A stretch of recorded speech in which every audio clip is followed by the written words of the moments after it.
Alright, this is a response of Cloyd to my writ. Just a second here, let me change. I could bring this up a little bit like that. Okay. It went to my lawyer. I guess I should try to hide that information. Alright, Mr. Adams, please find enclosed herewith the state's opposition to the writ filed by the defendant. Okay, thank you for opposition. Okay, Court of Appeal, 3rd Circuit, docket number KW 22-425, 3rd Circuit again. State of Louisiana Appellee versus Travis on appeal from the 10th Judicial District Court, Parish of Natchitoches. The Honorable Owsley presiding. Writ opposition on behalf of the state of Louisiana Appellee Joel Harrington by Benjamin Cloyd Benjamin. Alright, a criminal proceeding, and then they got the index, statement of case, let's see, constitution, we got all the court cases that they refer to. Okay, may it please the court, statement of the case.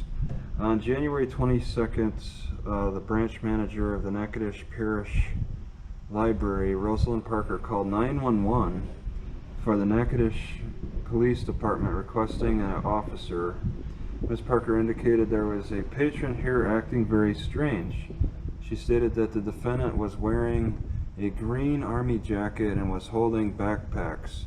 Mrs. Parker testified at trial with her 911 call to police. In fact, Officer Davis' body camera footage captures dialogue of Ms. Parker informing the officer again of defendant's weird actions of checking emergency exits and restricted access to the 3rd floor. This footage was captured on police body camera prior to Officer Davis's entry into the building. And prior to Officer Davis, wait a second. Prior to Officer Davis, dialogue informing again weird actions. Let's see, into the building, contact with defendant on 2nd floor of the Natchitoches Parish Library. Under oath at trial, Ms. Parker testified that she and her co-worker Carlo Jimenez were both on the 2nd floor of the library when she observed defendant with 2 large bags looking very angry while he checked exit doors. Record page 248. Okay, the defendant first looked up towards the 3rd floor. Ms. Parker asked to help him, and according to Ms. Parker, the defendant answered aggressively, "What is it you would like to help me with?" She replied, "Sir, I'm just asking a question." Defendant went upstairs to the 3rd floor and discovered it was locked. According to Ms. Parker, her co-worker Carlo stated he can't go up there. Defendant returned to the 2nd floor. Ms. Parker testified that at that point she and Mr. Jimenez became very alarmed. While providing testimony, Mr. Carlo Jimenez corroborated Ms. Parker's testimony by indicating that he observed the defendant walking to the stairs and answering Ms. Parker very, very rudely. Mr. Jimenez indicated that the defendant was looking for emergency exits cameras and appeared to be in parentheses casing the place. Mr. Jimenez testified he was very scared for his life considering current events in the world. Mr. Jimenez testified that he thought the defendant was putting together a gun. After these observations, Mr. Carlo Jimenez, Ms. Parker called the police. Okay. But after calling the police dispatcher, Ms. Parker testified that she and Mr. Carlo Jimenez continued hearing very loud banging noises that sounded like the defendant was taking a lot of stuff out of the backpacks. The defendant's actions continued to cause a concern. Ms. Parker testified that she was responsible to watch for safety concerns at the library as the manager. Ms. Parker testified that given how the world is today, with people showing up in churches and public places shooting, and the Boston bombing, which was based on a backpack, she was honestly concerned about the defendant's behavior and felt she was being vigilant by contacting police. The record reflects that at approximately 12:34, Communications Officer Nakata Scott dispatched Officer Jordan Davis and Officer LaQuinta Favors to the Natchitoches Police Public Parish Library after having received a call of a white male wearing a green army jacket, acting suspicious, checking doors to see which ones were not locked, like as if he was casing the place. This dialogue is captured in the testimony of Ms. Scott. Officers Davis and Favors arrived at the library together. Police body camera captured the initial investigation phase in which officers gathered information from Miss Rosalind Parker when they arrived. Officer Davis testified that upon his and Officer Favors' arrival, he spoke with the librarian regarding her complaint call. Officers then traveled upstairs to the second floor where they observed the defendant officer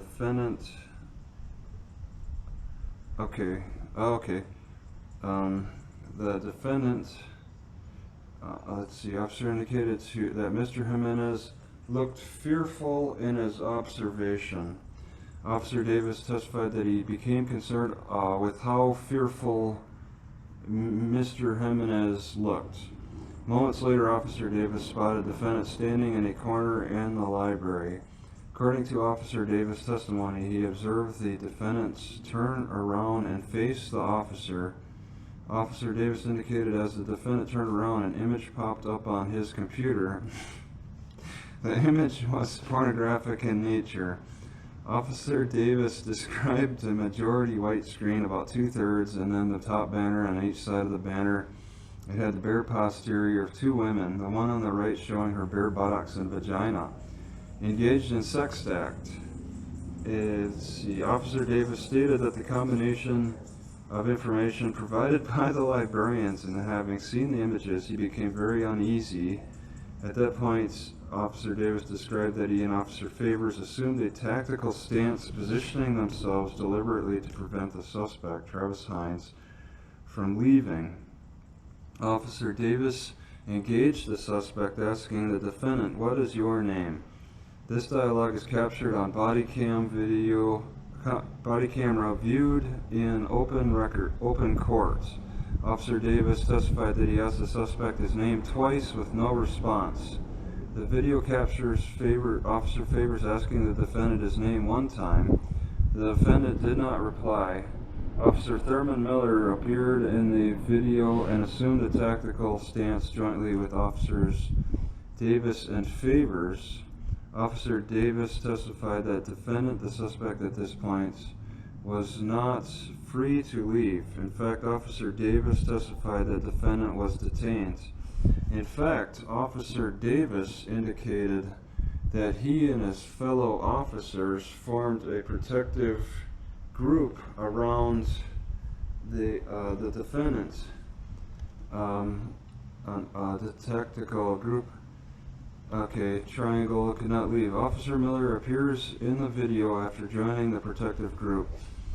Officer Miller identified himself and asked defendant for his name, stating, "Well, I'm Officer Miller's with the Natchitoches Police Department. We got a call about a suspicious person. What is your name?" The suspect failed to provide his name. According to Officer Davis, based upon the total investigation, that was concluded that all officers had reasonable suspicion to believe some criminal activity was or is about to be committed. Defendant failed to provide his name as asked by the officers on at least 4 occasions by all officers on the scene, and was therefore arrested for failure to provide his name in violation of the law while an investigation and a detention was occurring. Officer Favors in fact stated to defendant that she had reasonable suspicion of a crime and that defendant should provide his name. During the pretrial period on April 6, 2022, the defendant filed a motion demanding appointed counsel. The judge admonished the defendant to contact the public defender to determine whether he met the guidelines for appointment of counsel and representation by the public defender record. In fact, defendant indicated that he had gone to the public defender and had taken the application. Defendant indicated that he had been to the public defender 2 times and they were closed. The judge indicated that he would contact the public defender that day and ordered defendant to go then to determine eligibility. Defendant later states that he had trashed the application.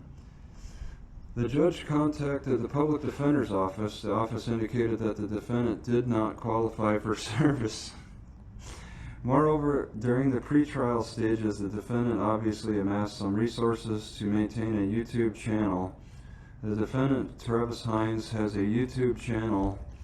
The trial judge admonished defendant after seeing evidence that defendant harassed witness Rosalind Parker by making harassing comments and disclosing her personal information provided during discovery.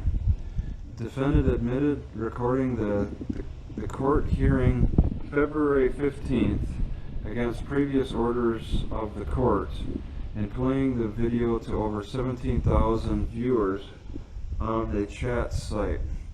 Defendant disputed the number of users commenting.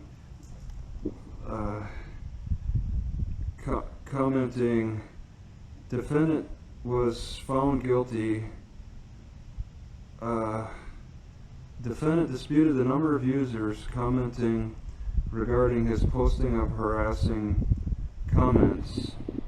Defendant indicates approximately an average of 7,070.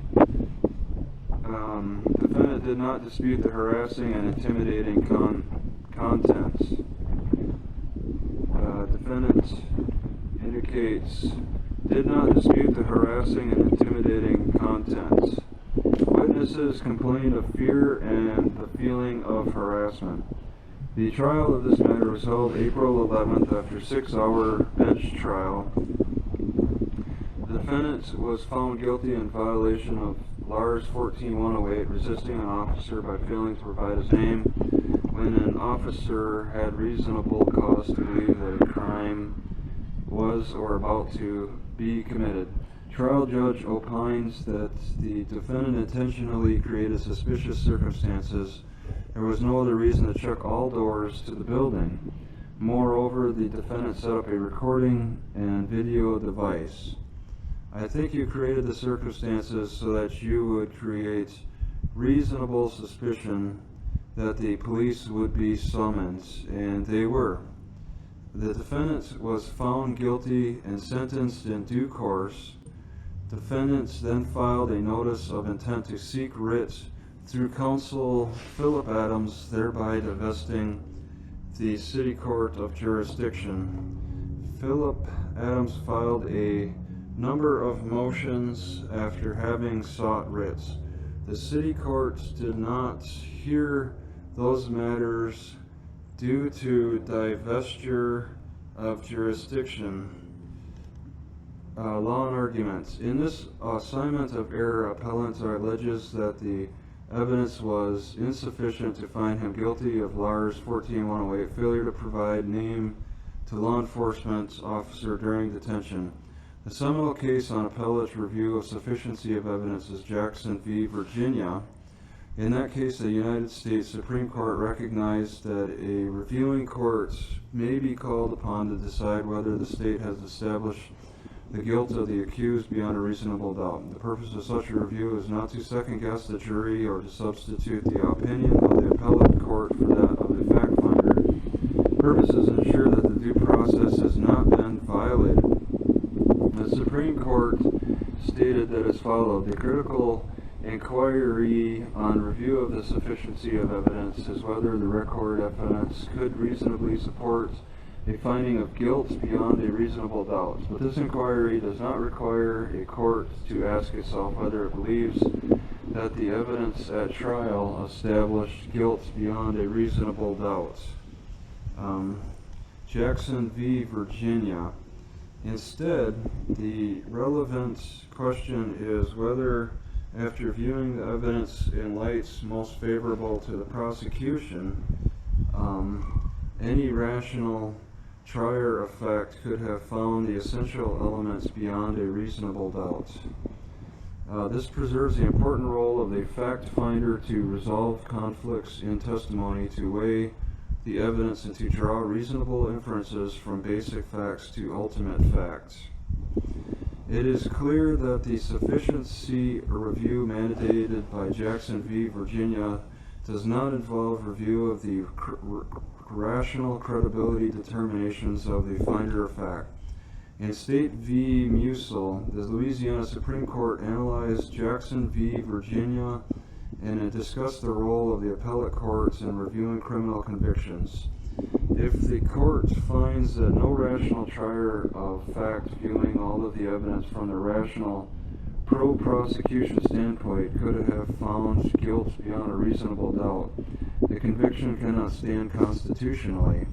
The actual trier of fact's rational credibility calls, evidence weighing, and inference drawing are preserved through the requirements that upon judicial review all of the evidence is to be considered as if by a rational fact finder in the light most favorable to the prosecution, and by the admonition that the sufficiency inquiry does not require a court to ask itself whether it believes that the evidence at trial established guilt beyond a reasonable doubt.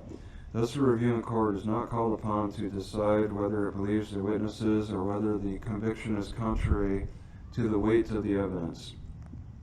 The Louisiana Supreme Court addressed the consideration of circumstantial evidence on appeal in State v.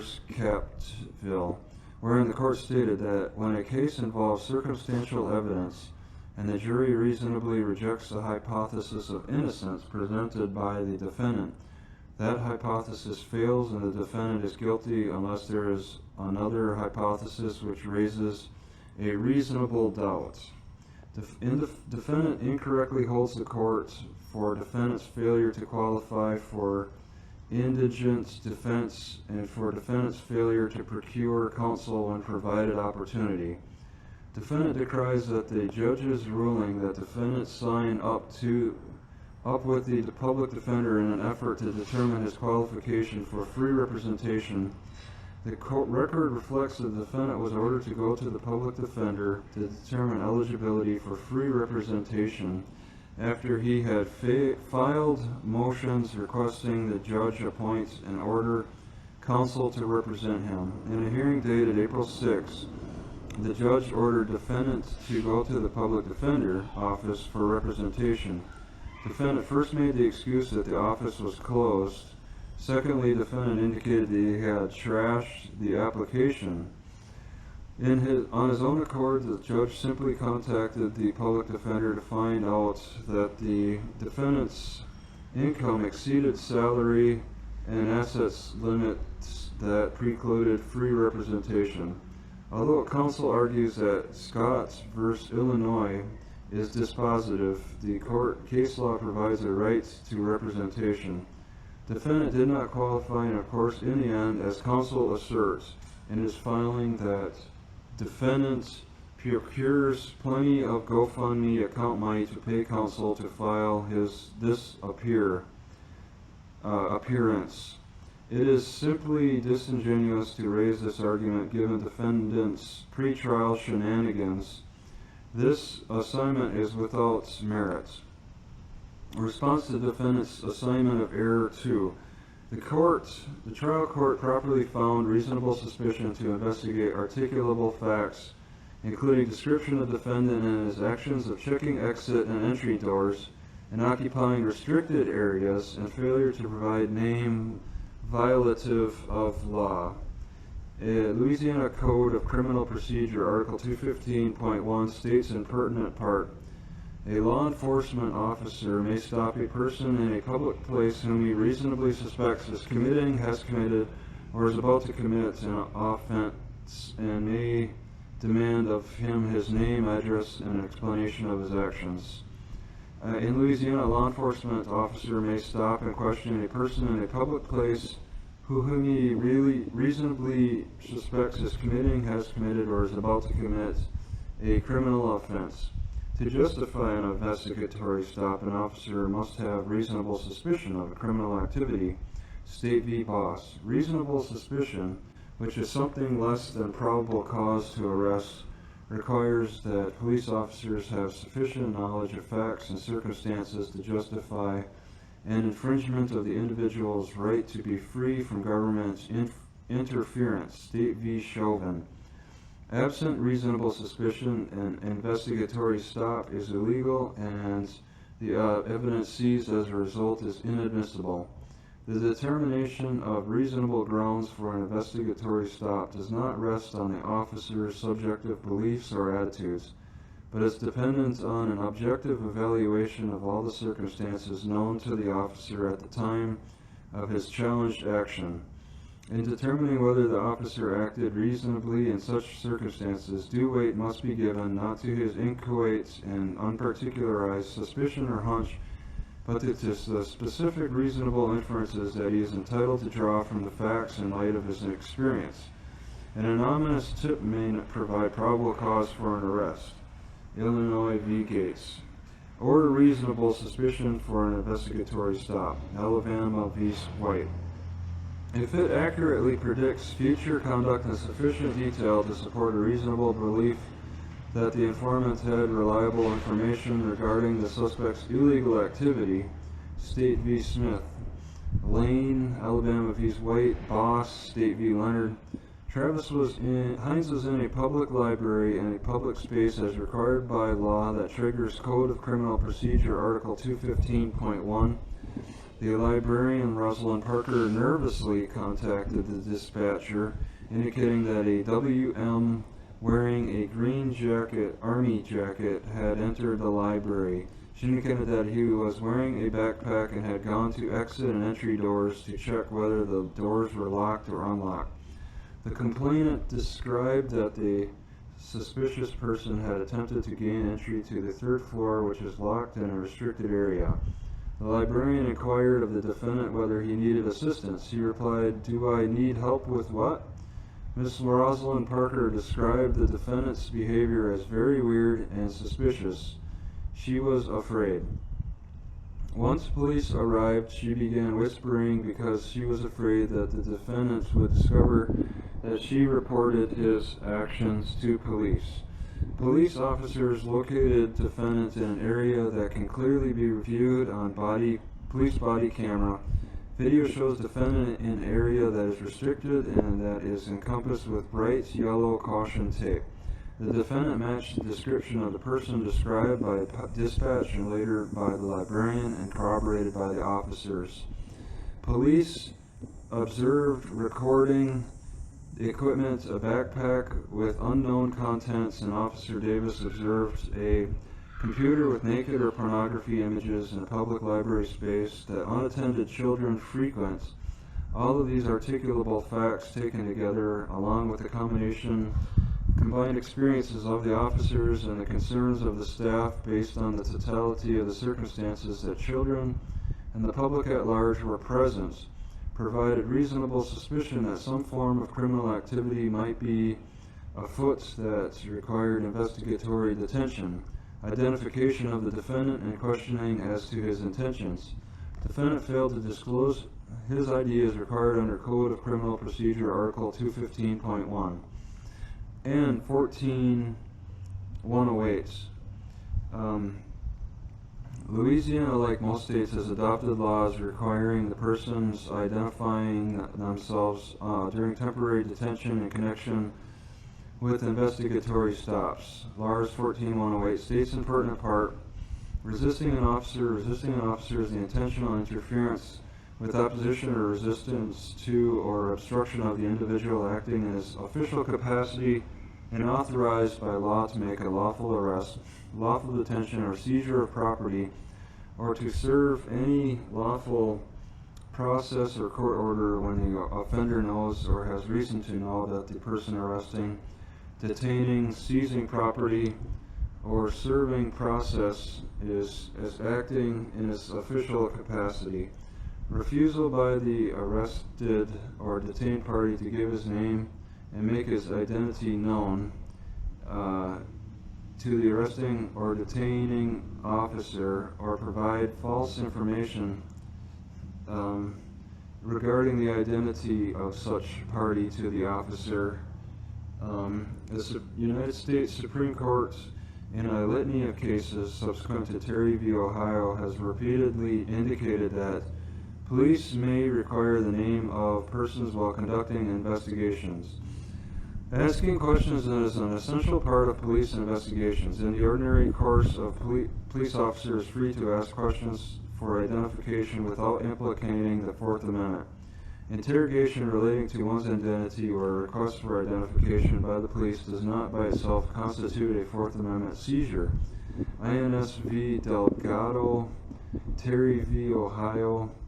The court has recognized that a law enforcement officer's reasonable suspicion that a person may be involved in a criminal activity permits the officer to stop the person for a brief time and take additional steps to investigate further. As indicated herein, much testimony supports this position that a reasonable trier of fact could find defendant guilty. Therefore, the verdict should not be disturbed. Assignment of error number 3 and 4.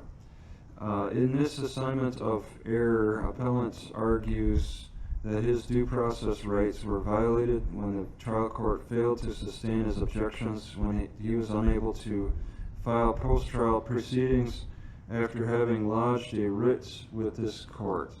The basis of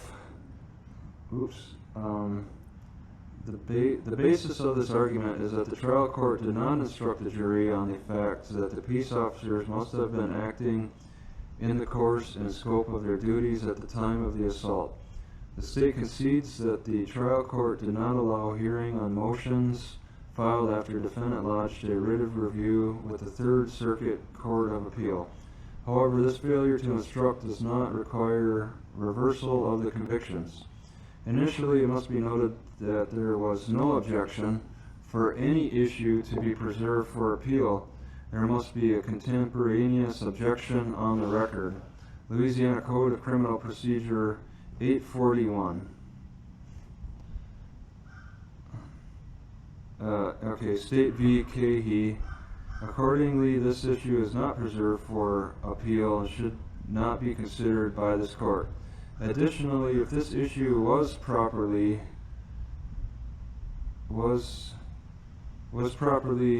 preserved for appeal, it was harmless error. The Louisiana Supreme Court has adopted a harmless error standard when considering appeals in criminal cases. The court recently visited the history of the harmless error doctrine in State v. Mace. In Mace, the Supreme Court reviewed the history of Louisiana's harmless error rule as follows. The history of Louisiana's harmless error rule makes clear that there has been one common directive. Appellate courts should not reverse convictions for errors unless the accused's substantial rights have been violated. This comports with the general theory that appeals in criminal cases are not granted merely to test the correctness of the trial court's ruling, but only to rectify injuries caused thereby. This court adopted the federal test announced in Chapman v. California in determining whether a harmless error has occurred. Chapman set forth a practical guide for determining whether substantial rights of the accused have been violated, State v. Gibson. Furthermore, Chapman tests whether it appears beyond reasonable doubts that the error complained of did not contribute to the verdict obtained. Chapman further holds that an error does not contribute to the verdict when the erroneous trial feature is unimportant in relation to everything else the jury considered on the issue, Yates v. Evans. The court continued, Chapman was refined in Sullivan v. Louisiana. The Sullivan inquiry is not whether in a trial that occurred without the error, a guilty verdict would surely have been rendered, but whether the guilty verdict actually rendered in this trial is surely unattributable to the error. This court adopted the Sullivan refinement of Chapman, State v. Bork. In the case sub judice, a reasonable and rational interpretation of the evidence in a light most favorable to the prosecution, and in accordance with all the facts contained in the record, is that all officers were acting in the course and scope of their duties and responded to a call where there was reasonable suspicion that a crime had been committed. They were investigating a suspicious person that had caused alarm and fear. Officers simply investigated the complaints. Defendants failed to supply his name, therefore he was arrested. There is no amount of deflection the defendant can do to take away the light that shows that he failed to follow the law. He cannot hide behind harmless error, if any, to obviate the fact that he was found guilty based on the weight of the evidence in a fair trial. Therefore, it had been shown that the defendant had more than 6 hours to confront witnesses and testimony. The judge found that the witnesses were credible and rendered a guilty verdict. The state avers that this should not be disturbed. The assignment of error is without merit.